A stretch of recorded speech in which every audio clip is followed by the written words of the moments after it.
Welcome back to more Steel Division Normandy 44 deck or battle group reviews. This is my personal selection, unlike the videos what other people make, some other nice YouTubers make. They basically do like an entire battle group review and just go through all of the units, but this is going to be my personal selection here. So let's quickly jump into it. Before we do, I just want to point your attention at this. So it looks like this battle group is really good in phase A, really good in phase B, and kind of like okay-ish in phase C compared to other battle groups. So you want to really push hard in phase A and B. So yeah, let's quickly jump into that. In phase A, we put basically one recon in there, since that's the only one you can get. You get some pathfinders, 6-man squads. It's kind of really good for a recon team. They have AT guns as well, or the gammon bombs against enemy armor. They carry a lot of firepower, so really good units to have in the beginning. Really highly veteraned up as well. In phase B, we have some recon in the M20s, and I definitely started liking these guys a little bit more with their 50 cals. Seems to be a really good unit to have to support infantry with, or quickly just to gain more ground by moving these guys to other places, like on the flanks of a town. But yeah, 50 cals definitely do a lot of damage in this game, so I highly recommend getting some of these in there. In phase B, we have some M8 Greyhounds. Some of these guys, really good recon slash, I would say, fire support. They have 7 HE or AP on those on this gun, the 37mm. But mainly, I just use these guys as recon and just to give fire support with their 2 machine guns for our infantry. I don't know where the other machine gun is, to be honest. Oh, it's right there. But yeah, really cool looking units as well, and really fast on and off road. 95 kilometers per hour. That's like one of the fastest units you get in this game. And in phase C, we just went with more of them. So yeah, in total we have 6 of these M8s. Probably overkill, but yeah. Oh boy, the infantry tab. We have a huge amount of infantry. We have the ace, Dick Winters. We have Richhh Winters. His nickname was Dick, I believe. But yeah, really nice ace to have in this game. I don't know if you guys played, or not played, but watched Banner Brothers. If so, you will definitely know who Dick Winters is. And if you're just a history geek, you will also know that. But yeah, basically recon or a leader ace. I don't know what a leader ace would do on top of just, you know, the regular leader bonuses you get.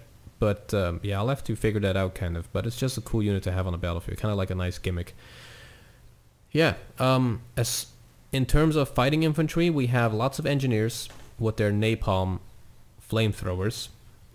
Really overpowered units, but easily countered in later phases or with bombs. So you don't want to fight against these guys with infantry. You want to fight against them with support units, pretty much. But yeah, 11-man squads, kind of intense. 10 of these will just clear a town out of infantry. And basically, to have some regular infantry, we went with 10 of these airborne rifles with their 66mm heat rockets. Really good anti-tank weapons, those.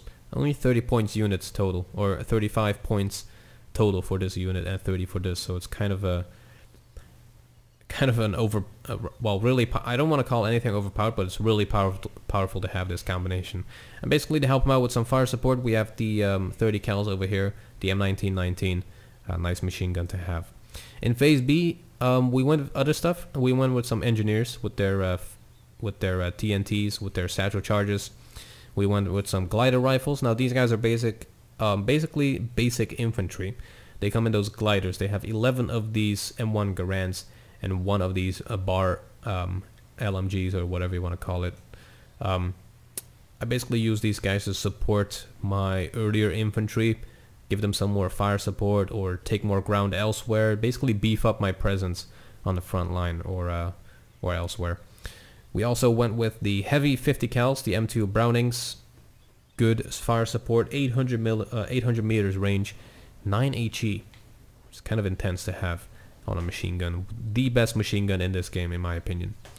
And basically, we went with more leaders. We went with the glider leaders, and these guys have the AT guns, the bazookas, as well. Now, you can go for other leaders. You can go for more airborne leaders, I guess.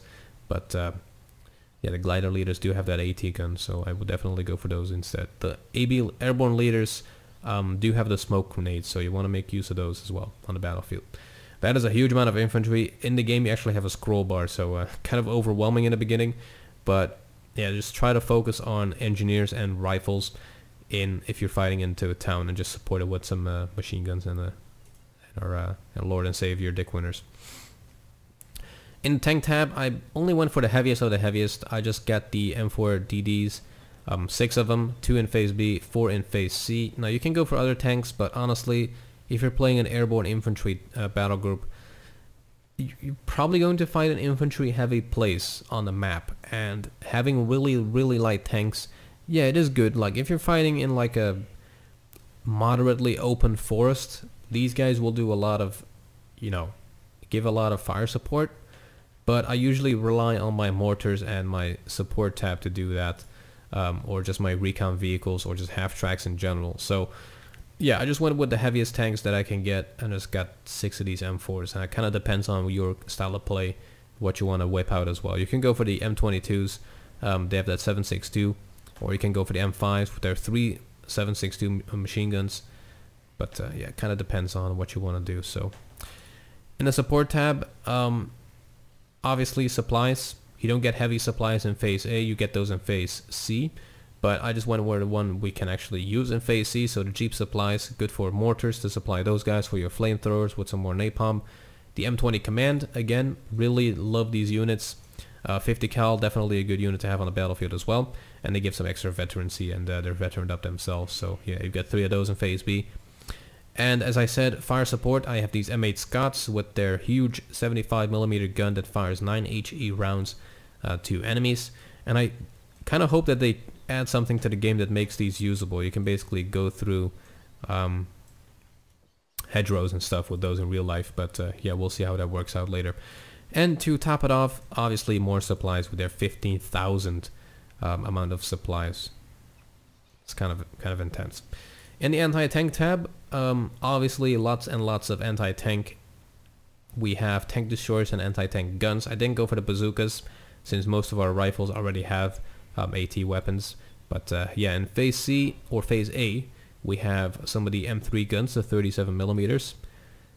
8 AP value, 5 accuracy. Not the best gun to have in phase A. Like compared to the Pak-38, this guy is kind of weak, but it'll have to do. To help him out, we have some of the M5s, the 57mm with 11 HE or AP and 5 accuracy. That's kind of looking a little bit better. In phase B, we go all out and get the M1 57mm. And I kind of went for the veteraned up one, since you get one less, yeah, but the veterancy is definitely going to help out. If you put a leader unit next to these guys, it will have 2 veterancy, which is kind of amazing for an AT gun. And in phase C, we went with a lot of tank destroyers to basically help out our M4 double Ds in the tank tab. And actually, if you have 4 of these with 13 AP and 6 of these with 10 AP, you can actually play like on an armored position on a map, but only in like phase C. But you will be able to hold your own actually, and I'm kind of wondering if anyone ever did that with this battle group. But yeah, I went for 3 of the basic ones and 1 for the highly veteraned up one. In the AA tab, we have Bofors, M16s and M15s. Bofors, good long range AAPs, stuns really quickly. The M16s and the M15s with their 50 cals and the 37 mils actually take out planes. It's kind of like the Tri-Polstons, these guys. They actually kill and destroy planes, as you can see in the battleground here. But yeah, this is an overall good balance of AA. I bet you could probably, like, you could go and delete this one and get some more Bofors to quickly stun enemy planes. But in my opinion, 2 of these Bofors is probably enough, and I kind of rely on my air tab to help them out. Since you're airborne, you get a lot of planes, and yeah, as you can see, I went for quite a few fighters here. P-51D Mustangs in phase A, some fighter bombers, basically the same P-58, P-51 Mustang. Now these guys are medium agility, these guys are good agility, so you kind of don't want to use these guys in air-to-air, but like if you have to, you can. In phase B, some more fighters, the P-51D Mustang again, the veteran one, and that is pretty much it in terms of fighters. You can go for quite a lot of Mustangs, but I think 4 is enough to have. Like, you also have these fighter bombers that you can use to basically top it off. But in my humble opinion, this should be enough.